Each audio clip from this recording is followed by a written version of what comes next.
Peri engineering, arts and science, pharmacy, nursing மற்றும் physiotherapy கல்லூரிகள் சென்னை இந்தியாவில் சிறந்த உள்கட்டமைப்பு கொண்ட கல்லூரிகளில் ஒன்று. 100% வேலை வாய்ப்பினை உறுதி செய்யும் சாதனை. ஆயிரக்கணக்கான பிற கல்லூரி மாணவர்களுக்கும் வேலை தந்த பெருமை. பெரி, எங்கள் கண்களில் உங்கள் கனவுகள்.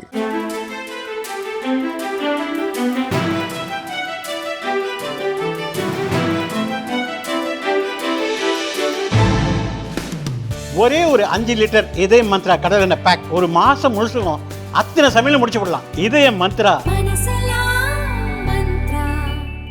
இன்றைய நேர்காணலில் நம்மோடு இணைந்திருக்கிறார் மூத்த பத்திரிகையாளர் ரங்கராஜ் பாண்டே அவர்கள். வணக்கம் சார். வணக்கம். சாணக்கியாவோட கருத்து கணிப்பை நாங்கள் பார்த்தோம். ஏப்ரல் மேலே எடுத்திருக்கீங்க. கிட்டத்தட்ட ஒரு 3065 பேர்கிட்ட நீங்கள் எடுத்திருக்கீங்க. அதை பற்றி உங்களோட பார்வை?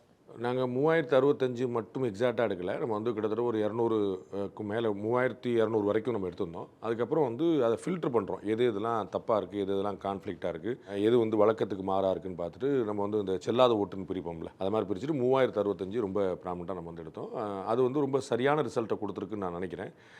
எனக்கு பர்சனலாக நீங்கள் அந்த வீடியோலேயே பார்த்துருப்பீங்க, விஜய் அவர்களுக்கு ஒரு 22% மட்டும் எனக்கு ஒரு பர்சனலாக ஒரு டவுட் இருக்குது. ஆனால் நம்ம எப்போயுமே நாங்கள் தந்தி டிவியில் நான் இருந்த காலத்துலேருந்து இன்றைக்கி வரை நாங்கள் எந்த நம்பரையும் நாங்கள் குக்கப் பண்ணதில்லை. நம்ம அதோடைய கான்சிக்வன்சஸ்லாம் நமக்கு தெரியும், அரசியல்வாதிகள் பார்ப்பாங்க, அதோட சீரியஸ்னஸ் நமக்கு தெரியும். அப்படிங்கிறனால நம்ம ஒரு நம்பர் கூட 1% கூட நம்ம போகிறதில்ல. எந்த தொகுதி யாருக்கு கொடுக்குறதுங்கிறதுலையோ, எந்த தொகுதி இழுபறிக்கு போகிறதுங்கிறதுலையோ ஒரு ஃபார்முலா வச்சுருவோம். நாங்கள் இப்படி தான் அப்படின்னு. ஸோ அதில் வந்துச்சுன்னா அதுக்குள்ளே தான். ஸோ நம்ம இது வந்துருங்கிற மாதிரி தோணுது அப்படிங்கிற மாதிரி எந்த கணக்கும் கிடையாது. அப்போ விஜய் ஒரு புது ஆளாக இருக்கிறனால, ஒரு நியூ என்ட்ரி அப்படின்றதுனால அந்த வந்திருக்கக்கூடிய நம்பர் சரிதானா அப்படின்னு எனக்கு ஒரு டவுட் இருக்குது. என்னுடைய ஒரு 25-26 வருஷம் எக்ஸ்பீரியன்ஸ்லாம் நான் பார்க்கும்போது அது கொஞ்சம் ரொம்ப பெரிய ஹைப்பாக இருக்குது. பட் நம்ம பார்த்த சாம்பிளாக கூட இருக்கலாம். நம்ம ஏற்கனவே நீங்கள் பார்த்துருப்பீங்க, அதுலேயே நம்ம இதற்கு முந்தைய தேர்தலில் நீங்கள் யாருக்கு வாக்களிச்சிங்கிற நம்ம கேட்டோம். அப்போ அவங்கெல்லாம் ஏற்கனவே வேறு ஓட்டு போட்டவங்களாம் வேறு மாற்றி ஓட்டு போடுறாங்கன்னு நம்ம புரிஞ்சுக்கிறோம். எனக்கு அந்த ஒரு நம்பரில் எனக்கு பர்சனலாக நாங்கள் எடுத்த நம்பர்லேயே இது அதிகமாக இருக்குதோன்னு தோணுது. அதை எப்போ வெரிஃபை பண்ண முடியும் தெரியும். இப்போ நானும் அந்த சாணக்கியோட கருத்துக்குள்ள இப்போ காங்கிரீட்டாக ஒரு திசையில் நிற்போம்னா இன்னும் ஒரு 2 அல்லது 1 பார்த்துட்டா நம்ம தெரிஞ்சிடும். ஏன்னா அப்பையும் இதே நம்பர் வந்துச்சு அப்படின்னா இட் இஸ் அஷ்யூர்ட். ஏன்னா நம்ம ஏற்கனவே எடுத்த ஆட்களில் திரும்ப எடுக்கிறது கிடையாது. சாம்பிள்ஸ் கம்ப்ளீட்டாக வேறு. அப்போ இப்போ இருந்த பேட்டர்ன் மோஸ்ட்லி யூத்தாக இருந்திருக்கலாம், மோஸ்ட்லி ரூரலாக இருந்திருக்கலாம், எல்லா சைட்லேருந்து வந்ததெல்லாம் இருக்கலாம். அப்போ இந்த நம்பர் உண்மையாக இருக்கலாம். நான் இந்த நம்பர் பொய்ன்னு சொல்ல, இந்த நம்பர் வராதுன்னு சொல்ல. என்னுடைய தனிப்பட்ட அபிப்பிராயமாக அவர் ஒரு 10-12% வாங்குவார் நினைக்கிறேன். நான் ஏற்கனவே சொன்ன 6 to 10 தான் நான் அவருக்கு கணிச்சிருந்தது. இப்போ 22 வந்தால் இதில் ஒரு 10 மாத்திரினோட ஒரு 12 நிற்கும். ஸோ விஜய் ஒரு இம்பேக்ட் கிரியேட் பண்ணுறாரா அப்படின்னா ஆமாம், அதில் நோ டவுட். டென்ட் கிரியேட் பண்ணுறாரான்னா எல்லாருக்கும் அதில் வேறு பண்ணியிருப்பாருங்க. ஒருத்தருக்கு சீமானுக்கு அதிகமாக பண்ணியிருப்பார், டிஎம்கேக்கு பண்ண மாட்டார்னு நினச்சாங்க, நானும் கூட கொஞ்சம் நினச்சேன். இப்போ டிஎம்கேக்கும் பண்ணுறாரு, பிஜேபிக்கும் அவருக்கும் சம்பந்தம் இல்லை. ரெண்டும் கம்ப்ளீட்டாக வேறு ஓட்டுனா பிஜேபி ஓட்டுலேயும் டென்ட்டை கிரியேட் பண்ணுறது. அதாவது ஏடிஎம்கே டிஎம்கே வேண்டாம்னு நினைக்கிற ஒரு குரூப் இருக்குங்களா, அந்த குரூப்பு பிஜேபிக்கும் ஓட்டு போடுது. அதே குரூப் தான் சீமானுக்கு ஓட்டு போடுது. அப்போ இந்த 2 இடத்துல திரு அண்ணாமலையோட மாற்றத்துக்கு பிறகு இந்த ஏடிஎம்கே டிஎம்கே வேண்டாம்னு நினைக்கிறவங்களுடைய முதல் வாய்ப்பாக விஜய் பண்ணிக்கிறார். முன்னாடி சீமான் மட்டும் இருந்தார். அப்புறம் அண்ணாமலை தலைமையிலான பிஜேபி வரும்போது பிஜேபி நல்லா இருக்குது அப்படின்னு ஒன்று வந்துச்சு. இப்போ விஜயோட என்ட்ரிக்குள்ளே வரும்போது அது பரவாயில்லையே, ஒரு மாடரேட்டாக அப்படி போய் நிற்குது, சிறுபான்மை வாக்களோட. ஸோ எல்லாத்தையும் அப்போ அது 22 வரைக்கும் நிற்குமா அப்படிங்கிறதுல எனக்கு என்னுடைய எக்ஸ்பீரியன்ஸில் ஒரு டவுட் இருக்குது. பட் வந்த நம்பர் அதுதான். ஓகே, இப்போ ஒட்டுமொத்தமாக 40 தொகுதி இருக்குது, 40 இடங்களை நீங்கள் எடுத்திருக்கோம் அப்படின்னு நீங்கள் சொல்கிறீங்க. இதில் ஆண்கள் எத்தனை, பெண்கள் எத்தனை, பெரியவங்களா சின்னவங்களா, அப்புறம் இளைஞர்கள் எத்தனை பேர் அப்படிங்கிற ஒரு நம்பர் இல்லாதனால ஒரு எக்ஸாக்ட் ஃபிகரை நம்ம கரெக்டாக. அது ஏன் அப்படின்னா சாம்பிள் சின்னது தான் அப்படிங்கிறனால அது வேரியண்ட் ஆக முடியும். நம்ம இன்ஸ்ட்ரக்ஷன் கொடுக்கும்போது நம்ம மேக்ஸிமம் நம்ம எல்லாருமே கவர் பண்ணுங்கன்னு சொல்லியிருக்கிறோம். அப்படி தான் பண்ணியிருக்கிறாங்க. ஆனால் அதை பற்றின எக்ஸாக்டான டேட்டா எவ்வளோ ஆண்கள், எவ்வளோ பெண்கள், எவ்வளோ இளைஞர்கள், எவ்வளோ கிராமம், எவ்வளோ நகர்ப்புறம் அப்படிங்கிறத அந்த ஸ்பிளிட் நம்ம கொடுக்கல. ஏன்னா அது புரோஜனம் இல்லாமல் போயிடும். மொத்த சாம்பிளே 3000. இப்போ நான் ஒரு 35,000 நாங்கள் தந்தி டிவியில் முதல் சாம்பிள் 35,000 பண்ணியிருந்தோம். அப்போ பெரிய நிறுவனம், பெரிய பேக்கப் அப்படின்னா 35,000 பண்ணும்போது அதில் நீங்கள் இளைஞர்கள், ஆண்கள், பெண்கள், இதில் என்னுடைய செக்ஸ் ரேஷியோ, அதாவது ஆண் பெண் கிட்டத்தட்ட சரின்னு சொல்லலாம். அப்போ ஒரு பேச்சுக்கு ஒரு நாங்கள் 3000 பேர் எடுத்துக்கோன்னு வச்சுக்கோங்களேன். அதில் ஒரு 1200 1300 பேர் பெண்களாக இருப்பாங்க, ஒரு 1500 1600 ஆண்களாக இருப்பாங்க. இந்த ரேஷியோவில் இருக்கும். மற்றபடி இளைஞர்களாக, கிராமத்துக்காரங்களா அந்த மாதிரி ஸ்பிளிட் நம்ம கொடுக்கல. அது அடுத்த முறை இதோட எக்ஸாக்டாக நம்ம எதிர்பார்க்கலாமா உங்களுடைய கருத்து கணிப்பில்? இப்போயே நீங்கள் எக்ஸாக்டாக தான் இருக்கிறீங்க. எங்களுடைய கருத்து கணிப்பு இது வரைக்கும் தப்பாக வந்ததில்லைங்கிறத எல்லா அடக்கத்தோடு சொல்லிக்கிறேன். 2014 பாராளுமன்ற தேர்தலில் நான் முதல்ல கருத்து கணிப்பு பண்ண ஆரம்பித்தேன். அதுலேருந்து இது வரைக்கும் ஒரே ஒரு கருத்து கணிப்பு தப்பாக இருக்கான்னு நீங்கள் சொல்லணும். ஆண்ட முன்னத்தில் அப்படி ஆனதே கிடையாது. நாங்கள் வந்து ஏன்னா எக்ஸாக்டாக இருக்குதாங்கிற கேள்விக்கு எங்களுடைய ட்ராக் தான் வந்து பதில். நான் என்ன செய்வேன் அப்படின்னு சொல்கிறத கூட என்ன செஞ்சுருக்கேன்னு பார்த்துட்டீங்கன்னு உங்களுக்கு தெரிஞ்சிருக்கும். 2021 சட்டமன்றம், 2024 பாராளுமன்றம் அது உட்பட எல்லாத்தையுமே நாங்கள் ரொம்ப எக்ஸாக்டாக சொல்லியிருந்தோம். இல்லை நம்பர்ஸ் கம்மியாக இருக்கிறனால அந்த ஒரு கேள்வியை வச்சேன் நான். நம்பர்ஸுங்கிற செஃபாலஜியில் நீங்கள் அதை கேள்விப்பட்டீங்கன்னா தெரியும் உங்களுக்கு. நம்பர் வந்து டசன்ட் மேட்டர். வெறும் 300 பேர்ட்ட இந்த நம்பரை நான் சொல்ல முடியும். நான் அதுக்காக ஸ்ப்ளிட்டு தான் நான் உங்களுக்கு கொடுக்கலன்னு சொன்னேனே தவிர அந்த ஸ்ப்ளிட்டு எனக்கு தெரியும். சரிங்களா? நாங்கள் போன 3065 பேருடைய பெரும்பாலான ஃபோன் நம்பர் வரைக்கும் எங்களுக்கு தெரியும். எந்த ஊர்லங்கிறது தெரியும். ஒவ்வொரு ஊர்லையும் எவ்வளோ சாம்பிள் தெரியும். We have the details, we have not revealed it. புரியுங்களா? நாங்கள் எல்லாத்தையுமே நான் சொல்லி எடுத்து வச்சுட்டேன்னா நீங்கள் நாளைக்கு போயிருவீங்களா, ரங்கராஜ் பாண்டேக்கு பதிலாக போட்டியா நான் வந்து சங்கர் சர்மாவுடைய கருத்துக்கு பாருங்க கிளம்பிடுவீங்களா? அது இல்லை மேட்ரு. ஆனால் நீங்கள் எவ்வளோ கம்மியான சாம்பிள் எடுத்தாலும் அந்த 300 சாம்பிள் எடுத்தாலும் என்னால் இந்த ரிசல்ட்டை கொடுக்க முடியும். அது வந்து எப்படி சாம்பிளிங்கிற பொறுத்து அதுதான் எங்களுடைய தொழில், அதுதான் எங்களுடைய வழக்கம். விஜய் அரசியல் எப்படி அப்படின்னு சொல்லி கேட்கும்போது பரவாயில்லை அப்படின்னு சொல்லி 54, சூப்பர்னு சொல்லி 26, மீதி வந்து இந்த சூப்பருங்கிற 26 தான் ஓட்டாக வரும்போது 22 நிற்குது. அப்போ சூப்பர்னு கம்ப்ளீட் பாசிட்டிவ். உங்களுக்கு புரிஞ்சுங்களா? அதாவது நல்லா பண்ணுறாருங்க இந்த பையன், ரொம்ப ஒரு பாசிட்டிவான ஆக்டிவ் கொடுக்குறான்னு சொல்லிட்டு இந்த நம்பர் க்ரீனு ரெட்டு இன்னொரு நியூட்ரலாக கொடுக்கணும். அப்போ இந்த க்ரீன் வந்து 24% நீங்கள் வந்து அவர் அப்ரிஷியேட் பண்ணுறாங்க. இந்த 24% யாருன்னு பார்த்தீங்கன்னா எல்லா கட்சிக்காரங்களும். இந்த கேள்வியை திமுக காரங்கள்ட்டையும் கேட்டிருக்கிறோம். புரியுங்களா உங்களுக்கு? நான் லாஸ்ட் டைம் திமுக ஓட்டு போட்டேன், நான் பரம்பரை திமுக காரன். அவரும் இதை சொல்கிறார். ஏடிஎம்கே கார், பிஜேபி, இது வந்து விஜயோடைய ஆதரவாளர்கிட்ட கேட்ட கேள்வி இல்லை. நல்ல மனசில் நான் அதில் ஷோலேயே சொல்லியிருக்கிறேன், உங்களுக்கு புரியிருக்காங்க. அப்போ எல்லா தரப்புலேருந்தும் ஒரு 26% மக்கள்கிட்ட 100% பாசிட்டிவ் வாங்கியிருக்காரு. 26% மக்கள்கிட்ட. சரிங்களா? இன்னொரு பெரிய நம்பர் பாருங்கள், இப்போ ஆல்மோஸ்ட் 50 கிட்ட பரவாயில்லை அப்படின்னு சொல்லிட்டு. அந்த பரவாயில்லையில் ஒரு 3 பேர் இருக்குது. பரவாயில்லை, தெரியல, சொல்ல விரும்பலை, கருத்து இல்லை, போக பார்ப்போம், இது எல்லாமே சேர்ந்ததில் இருக்குது. புரியுங்களா? அதுதான் வந்து அந்த காமனாக. அப்போ அவங்களையும் ஒரு பெரிய மேஜர்ஸுங்க இங்கே வரலாம். உங்களுக்கு புரியுங்களா? அப்போ 26 அங்கே 22 வந்திருக்கும்போது இந்த இடத்துல வந்து டேலி ஆகுதா, நாங்கள் கொண்டு வந்த நம்பர் வந்து சரிதானா, இது நாங்களாக எடுத்துப்பட்ட நம்பராக போயிட்டு வந்த நம்பராங்க இருக்குது, இதெல்லாம் ஒரு ப்ரூஃப். ஸோ 26% மக்கள் வந்து out of all parties they see that Vijay is doing a good politics. 22% பேர் நாங்கள் ஓட்டு போடுவோன்றாங்க. இந்த இடத்துல டேலி. நாங்களே வந்து இதை எங்களுடைய எடிட்டோரியல் டீமில் குறுக்க கேள்வி கேட்டு, இப்போ நீங்கள் இப்போ கேட்குற கேள்விலாம் நாங்கள் ஏற்கனவே கேட்டுட்டோம் எங்களுக்குள்ளே. இது சரியாக வந்திருக்கா, சரியா? ஏன்னா நாங்கள் நம்பர் வந்த தூக்கி நாங்கள் சார்ட் போட்டோம். அப்போ எங்கேயாவது லாஜிக் இடிக்குதா, நாங்கள் வந்து எங்கே பார்த்து எங்கேயுமே இடிக்கலாங்கிற கன்விக்ஷன் வந்த பிறகு பண்ணோம். அதுக்கு இன்னொரு ப்ரூஃப் நீங்கள் கேட்ட கேள்வி. அப்போது களத்தில் வந்து விஜய் அரசியல் பண்ணுறாருன்னு மக்கள் புரிய ஆரம்பிச்சுக்கிட்டாங்க. களத்தில் பண்ணுறாருன்னு இன்னும் நம்பலை. எப்பயுமே நம்ம தலைவர்களை தேடிட்டு இருக்கோம்.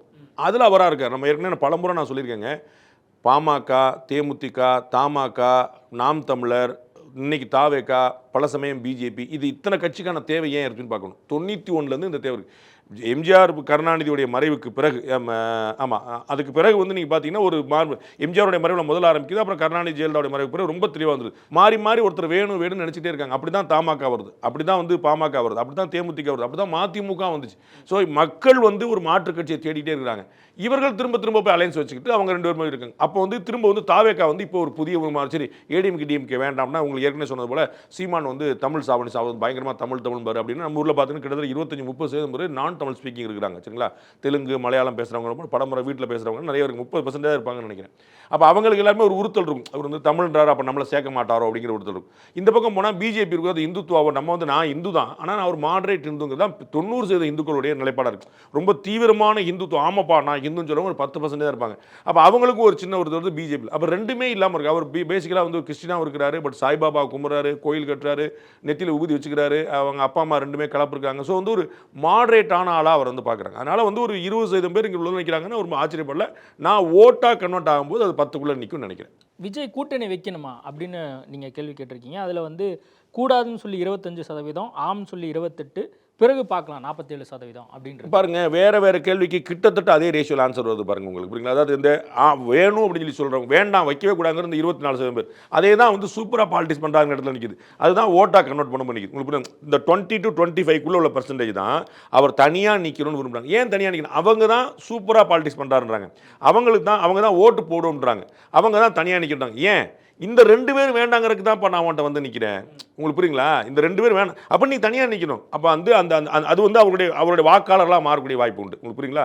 அப்போ இந்த முன்னாடி நீங்கள் கேட்ட 24, இப்போ நீங்கள் சொன்ன 25, பின்னாடி நீங்கள் வர போகிற 22, இது 3 டேலியாக 22லேருந்து 25 3% அந்த டிஃபரன்ஸ் பார்க்கும். ஸோ அவர்கள் வந்து விஜயுடைய தீவிரமான ஆதரவாளராக இருக்கிறார்கள்.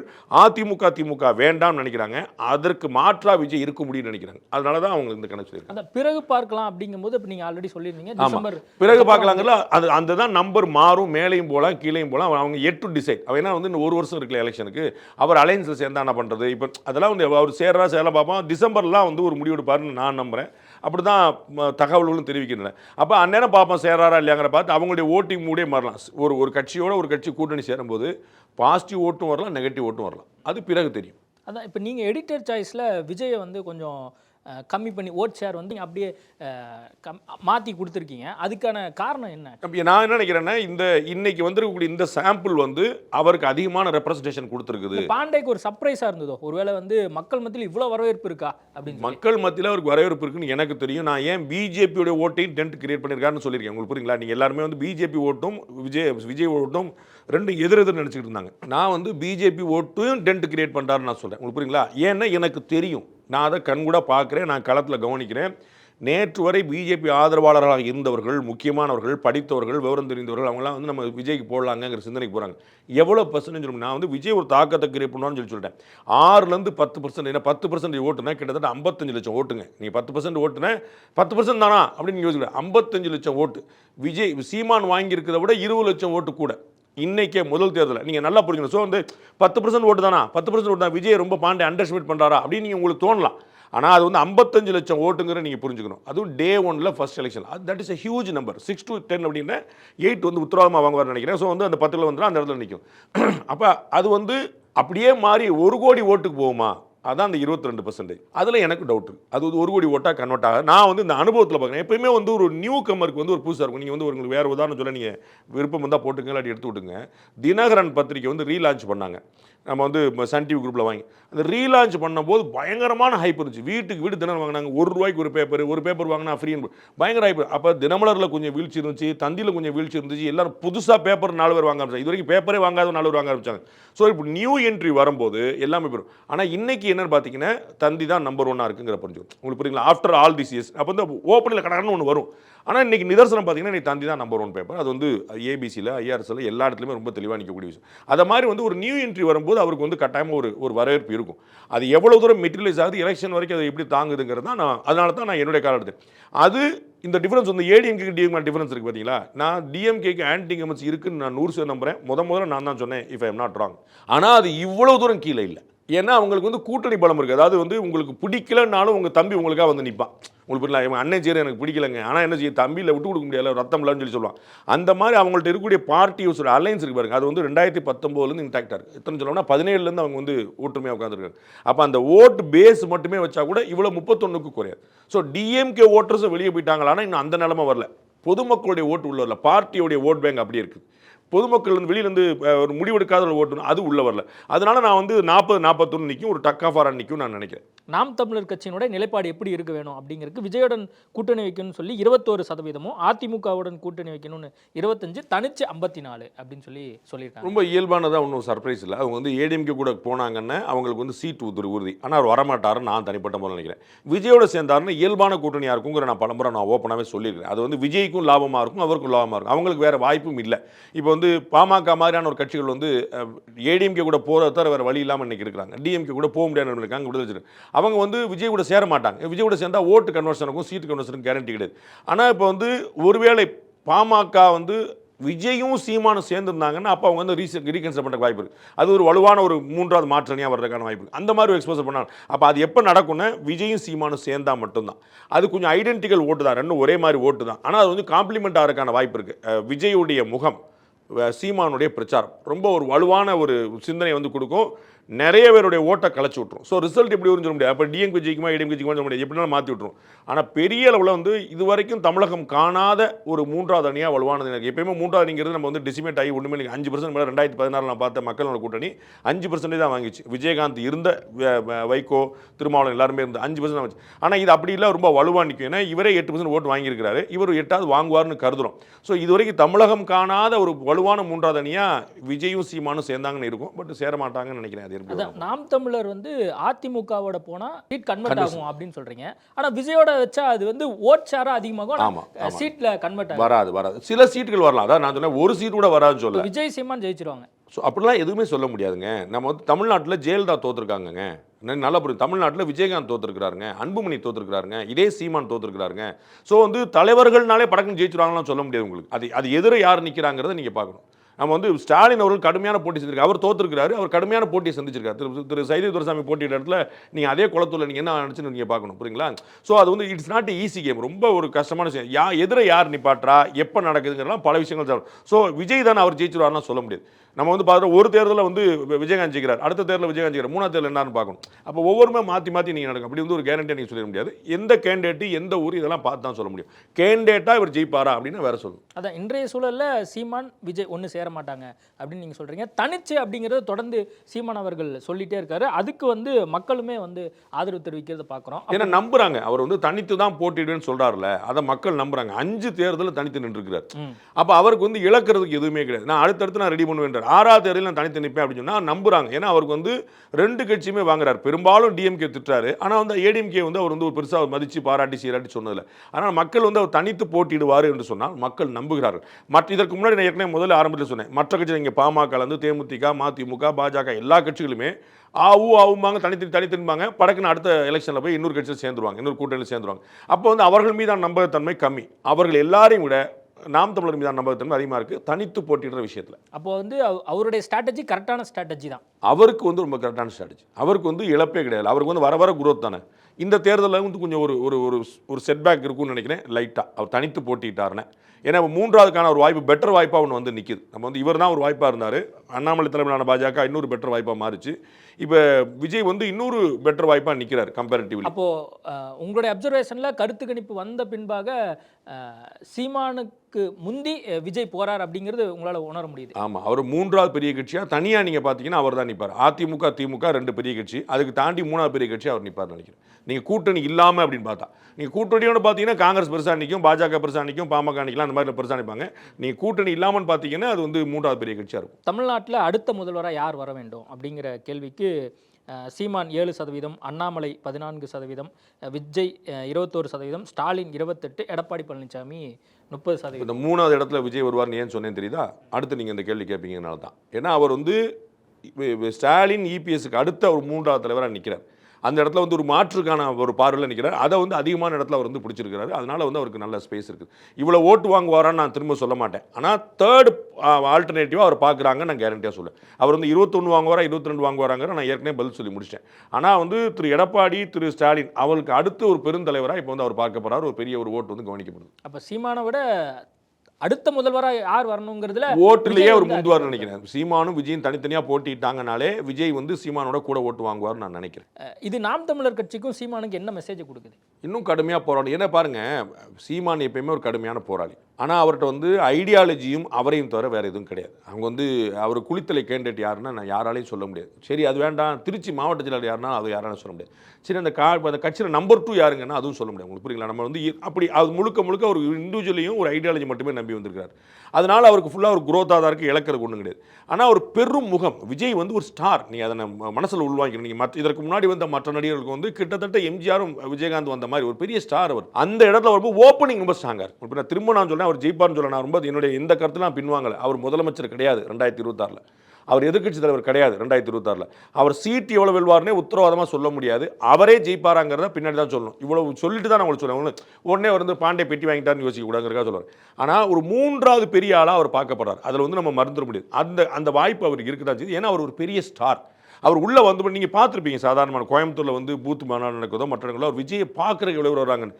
அவர் நான் பலமுறை சொன்னோம்ல, அந்த கட்சியிலே வயசானவர் அவர் தான் இருப்பார் போல தெரியுது. எல்லாம் ஒரு 30 வயசு 25 வயசு 26 பூரா சின்ன பசங்க. நேற்று கூட நண்பர் ராஜ்மோகன் சொல்லிட்டு இருந்தார், அவர் காரில் போகிறாரு, காலேஜ் பசங்க வந்து பஸ்ஸில் போகிறாங்க, காலேஜ்லேருந்து தலைவான்னு பயங்கரமாக இவருடைய காரை பார்த்துட்டு அதை சின்னம்லாம் பார்த்துட்டு அந்த மாதிரி யூத் மத்தியில் ஒரு பெரிய ஒரு டென்ட் கிரியேட். அந்த யூத் ஓட்டு வந்து இதற்கு முன்னாடி அண்ணாமலைட்டையும் சீமான்ட்டையும் இருந்தது. இன்று தேர்தல் நடந்தால் யார் வெற்றி பெறுவா அப்படிங்கிற கேள்விக்கு நாம் தமிழர் 6%, தமிழக வெற்றி கழகம் 19%, திமுக 34%, அதிமுக 41 அப்படின்னு சொல்லி கொடுத்துருக்கீங்க. இதுதான் நெருங்கி வரும்னு நான் நினைக்கிறேன். அதாவது வந்து உங்களுடைய ஓட்டு யாருக்குங்கிற அடுத்த கேள்விக்கு முன்னாடி இதுதான் கொஞ்சம் நெருங்கி வரும் நான் நினைக்கிறேன். இது வந்து ஒரு ரியாலிட்டியை நோக்கி தள்ளும் அப்படின்னு நான் நினைக்கிறேன். இது வந்து ஆன்டி இன்கம்பன்சி இருக்குது.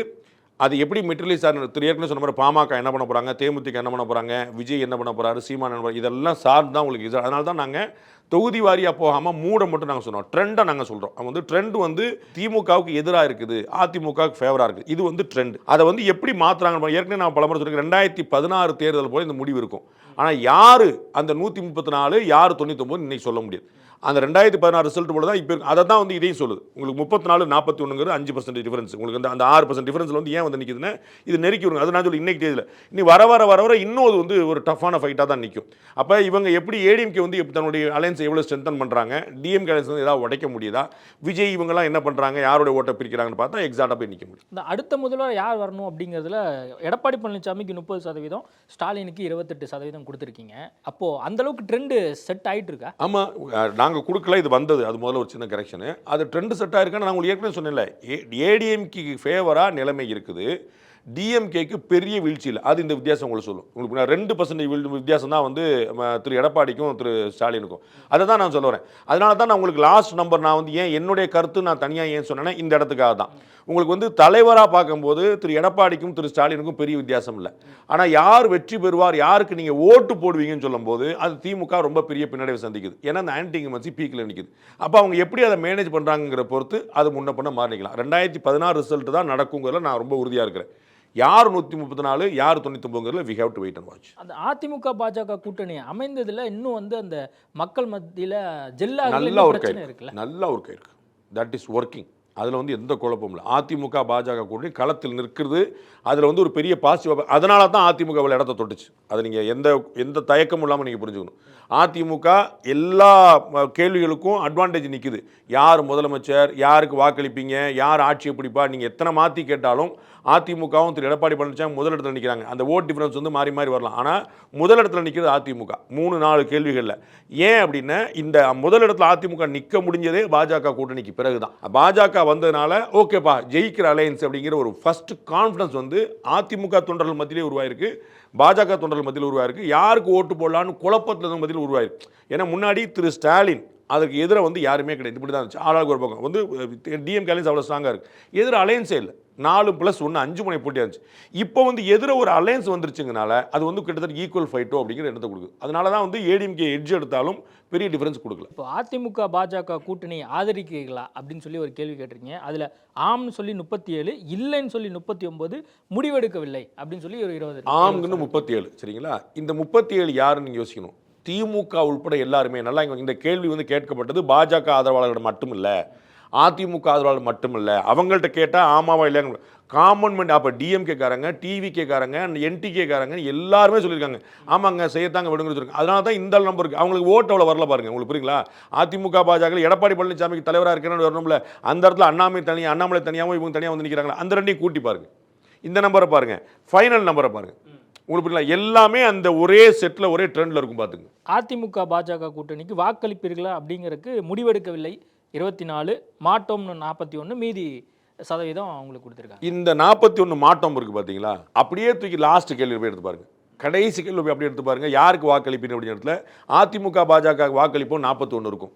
திமுக வந்து இந்த பக்கம் கம்மியாக ஒரு 10% கம்மியாக இருக்கும். ஏன்னா இந்த 41 எப்படி புரிஞ்சுக்கணும் அப்படின்னா எல்லா கட்சிக்காரங்களும் இருக்கிறாங்க, அதை ஞாபகம் வச்சுக்கணும். உங்களுக்கு புரியுங்களா? எல்லா கட்சியும் இருக்கு. அதிமுக பாஜக கூட்டணி வாக்களிப்பீங்களா? அவங்க வந்து நீங்கள் யாருக்கு வாக்களிப்பீங்கிற கேள்வி இல்லை. உங்களால் யாருக்கு வாக்களிப்பீங்க கடைசி கேள்வி. ஆனால் ஏடிஎம்கே பிஜேபி வாக்களிப்பீங்களான்னு கேட்டால் அதில் டிஎம்கே இருக்கார்ல, நான் எப்படி வாக்களிப்பேன்? டிவிகேக்காரர் இருக்கார்ல, நான் எப்படி வாக்களிப்பேன்? உங்களுக்கு புரியல? சீமான் கட்சியில் நம்ம அதுக்கு ஏடிஎம்கே பிஜேபி சீமான் கட்சியோட தொண்டை ஒருத்தர் அந்த 7% சீமானுக்கு ஒன்று சொல்கிறாங்க பார்த்தீங்களா? அப்போ அவர்கிட்ட போய் கேட்குறீங்க சார் ஏடிஎம்கே பிஜேபி போட்டு முடியல, நான் எங்கே போடுவேன் பார். புரியுங்களா? அதுதான் அங்கே உள்ள 41. இந்த 41ஐயும் லாஸ்ட் கேள்விக்கான 41 பாருங்கள், உங்களுக்கு வந்து அந்த சீன் புரிஞ்சிடும். துணை முதல்வர் உதயநிதி செயல்பாடு எப்படி அப்படின்னு சொல்லி கேட்டிருக்கீங்க. அதில் சூப்பர் 22, பரவாயில்லை 33, மோசம் 45. இப்போது இளைஞர்கள் ஓட்டை இந்த 2026 யார் கவர போகிறா? இளைஞர்கள் ஓட்டு ஏடிஎம்கேக்கும் கிடையாது, டிஎம்கேக்கும் கிடையாது. 2 பேருமே இளைஞர்கள் ஓட்டை இழந்துட்டு இருக்காங்க. இல்ல உதயநிதி அந்த ஒரு இடத்த வந்து அவர் வந்து அட்ராக்ட் பண்ணல, இளைஞர்களின் தலைவராக அவர் ஒன்றும் அட்ராக்ட் பண்ணல. அது வந்து 2 கட்சியுமே இல்லை. அதுக்கு வந்து ஒரு கீழே வந்து ஒரு பெரிய நெட்வொர்க் வரணும். திரு ஸ்டாலின் வந்து இளைஞரின் தலைவராக இருந்தார். எல்லாருமே பிற காலத்தில் கேலிலாம் பேசினாங்க, எப்போ 65 வயசு. ஆனால் அவர் இளைஞரணியை ரொம்ப வலுவாக கட்டமைச்சார். அந்த இளைஞரணிக்கு கட்சிக்குள்ள ஒரு பெரிய பவர் இருந்துச்சு. அவரே இந்த நாள் வந்து துணை முதலமைச்சராக இருந்தார், மேயராக இருந்தார், தமிழக முதலமைச்சர் கலைஞருடைய மகனாக இருந்தார். இது எல்லாமே வச்சுக்கிட்டு அவர் இந்த இளைஞரணியை பெருசாக கட்டமைச்சார். சீருடை அணிஞ்சு அணிவகுப்பு போறதுக்கு தொண்டரணின்னு ஒன்று வச்சிருப்பாங்க. தொண்டரணி பார்த்தீங்கன்னா இந்த கொடி ஏற்றுறது, இந்த ஒழுங்குபடுத்துறது, மாநாடு சந்தர்ப்பங்கள்லாம் அவங்க வந்து ரொம்ப வாலண்டியர்ஸ் மாதிரி அவங்களாம் யூனிஃபார்ம் கொடுத்துருப்பாங்க. அவங்களுக்கு இருக்கிற மாதிரியான ஒரு பெரிய கெத்து வந்து இவர் இருக்கும்போது உள்ள வந்துச்சு. இவர் ஒரு பெரிய சீருடை கொடுத்து அதுக்கான தனியாக இளைஞரணி மாநாடெல்லாம் தனியாக நடத்தி அந்த இளைஞர்களுக்கு ஒரு எழுச்சியை வந்து திரு ஸ்டாலின் இருக்கும்போது கொடுத்தாரு. அந்த மாதிரியான அட்ராக்ஷன் வந்து வரல. விஜயகாந்த் அவர்கள் வந்த உடனேயே இந்த ஏடிஎம்கே டிஎம்கே இந்த இளைஞர்கள் ஃபுல்லாக வெளியிட்டாங்க. விஜயகாந்தோடைய பொலிட்டிக்கல் என்ட்ரியே இந்த ஏடிஎம்கே டிஎம்கே முழுக்க காலி பண்ணிச்சு. ஏன்னா எம்ஜிஆர் மன்றம்னு ஒன்று இளைஞர்களை தக்க வச்சுட்டே இருந்துச்சு ரொம்ப முன்னாடி. அதுக்கப்புறம் வந்து ஜெயலலிதா அவர்கள் அம்மா பேரவைன்னு கொண்டு வந்தாங்க. அப்போ அது எம்ஜிஆர் மன்றம் அங்கே பின்னாடி போச்சு. ஸோ அந்த யூத்துங்கிறது உள்ள வர்றதுக்கான புது வாய்ப்பே கிடைச்சிச்சு. இதே இடத்துல திமுக இளைஞரணி, அது ஸ்டாலின் இருந்த இளைஞரணி, அதுக்கப்புறம் வந்து சாமிநாதன் அந்த மாதிரி வந்து மாசு அந்த மாதிரி வந்து அது வேறு மாதிரி கொஞ்சம் அப்படியே கீழே இறங்கிருச்சு. அது ஸ்டாலின் இருந்த இளைஞரணி தான் அதோடைய உச்சம். எம்ஜிஆர் மன்றம் இருந்த இளைஞரணி தான் வந்து அதிமுகவுடைய உச்சம். இந்த 2க்கு பிறகு விஜயகாந்த் வந்து அங்கே என்ட்ரியை கொடுத்த உடனே 2005-6 அது வந்து பயங்கரமாக விழுந்துருச்சு. அதனால தான் நம்ப மாட்டீங்க, அது எதுக்கு நான் ப்ரூஃப் பண்ணுறதுக்காக சொன்னேன். இளைஞரணின்னு ஒன்று இருந்துமே இளம்பெண் பாசறை இளைஞர் பாசறைன்னு ஏடிஎம்கேல திரும்ப ஒன்று கொண்டு வந்தாங்க. இளைஞரணின்னு ஒன்று இருக்குது, அப்புறம் இளம்பெண் பாசறை எப்படி, இளைஞர் பாசறை எப்படி? அதற்கப்புறம் தான் இங்கே வந்து நீங்கள் உதயநிதி கொண்டு வராங்க. ஸோ அவங்களுக்கே தெரியுது. ஏன்னா அதுக்கப்புறம் வந்து விஜயகாந்த் வந்ததுக்கு பிறகு சீமான் வராரு, அவர் பாதி எடுத்துகிட்டு போகிறார். அப்புறம் அண்ணாமலை வராரு, அவர் மீதி எடுத்துகிட்டு போகிறார். இப்போ விஜய் வராரு, மிச்ச சொத்தை எடுத்துகிட்டு போயிட்டார். ஸோ இந்த யூத்துங்கிறதே ஏடிஎம்கே டிஎம் நாளைக்கு வந்து ஏடிஎம்கே டிஎம்கே நீங்கள் கூட்டங்களை பாருங்கள். இந்த 45 வயசு கீழே இருக்கக்கூடிய ஆட்கள் இருக்கவே மாட்டாங்க. அநேகமாக நான் சொல்ல இருக்க மாட்டாங்கன்னு ஒருத்தரோட இல்லை, ரொம்ப கம்மியாக ஒரு 10% கூட இருக்காது. அது இளைஞர்கள் பூரா இந்த 3 பேர்ட்ட தான் இருக்காங்க. பிஜேபிட்டையும் நாம் தமிழர்கிட்டையும் தாவேக்காட்டையும் தான் இருக்கிறாங்க. மோடி அரசு தமிழகத்தை வஞ்சிக்கிறதா அப்படின்னு கேட்டிருக்கீங்க. அதில் ஆம்னு சொல்லி 46%. அப்போது இதுதான் மூட் ஆஃப் தி தமிழ்நாடு அப்படின்னு. ஆமாம் அதுதான் mood of Tamil Nadu, no doubt. ஆனால் 46ங்கிறது தமிழ்நாட்டை பொறுத்தவரை எவ்வளோ கம்மின்னு புரிஞ்சுக்கணும். நீங்கள் 46ன்னு இந்த பக்கம் நீங்கள் அப்படி 54% சாதகமாகவோ முடிவெடுக்காமலும் இருக்கிறான். புரியுங்களா? தமிழ்நாட்டை வஞ்சிக்குதுங்கிற நெகட்டிவ் ஆன்சர் இருக்குது பார்த்தீங்களா? ஆமாம், வி ஹேட் மோடி அப்படிங்கிற அந்த நெகட்டிவ் சென்ஸ் இருக்குது பார்த்தீங்களா? அது 46. We don't hate, we love Modi, இது வந்து 54 வந்து நிற்குது. உங்களுக்கு புரியுங்களா? தமிழ்நாட்டை பொறுத்தவரை எவ்வளோ பெரிய சேஞ்ச் தெரிஞ்சுக்கணும். அதுதான் நான் திரும்ப சொன்னேன். பிஜேபி நான் 2014 சொன்னேன். அன்னைக்கு வந்து 19% 20% எங்களுக்கு முதல் கருத்துக்கள் வந்துச்சு, பிஜேபி சிறப்பாக செயல்படுது அப்படின்ட்டு. அப்போ நான் சொன்னேன் 19%ங்கிறது 2014 பொறுத்தளவுக்கு தமிழ்நாட்டை பொறுத்தளவுக்கு பெரிய நம்பர். பிஜேபி ஆல் இந்தியா பார்த்தீங்கன்னா ரொம்ப கம்மி நம்பர்.